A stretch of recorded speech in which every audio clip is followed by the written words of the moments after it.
से जाके साइकिल से ना।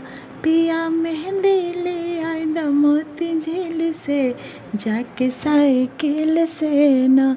पिया मेहंदी ले आए द छोटी ननद से पिसाए द। पिया मेहंदी ले आए द छोटी ननद से पिसाए द। पिया मेहंदी ले आए द छोटी ननद से पिसाए द। पिया मेहंदी ले आए द छोटी ननद से पिसाए द। हम लगा ले कांटाड़ केल से जाके साइकिल से ना।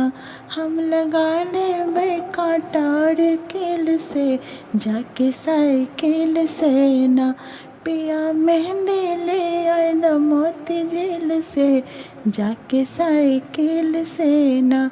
हो पिया मेहंदी ले आए द मोती झील से जाके साइकिल से ना।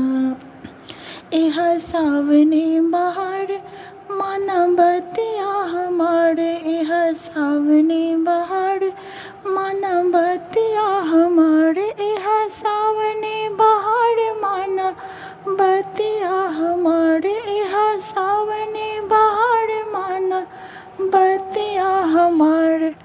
कोनो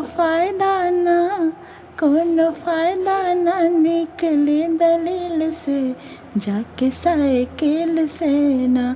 कोनो फायदा ना निकले दलील से जाके साइकिल से ना।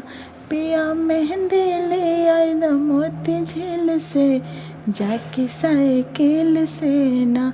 हो पिया मेहंदी ले आए द मोती झील से जाके साइकिल से ना।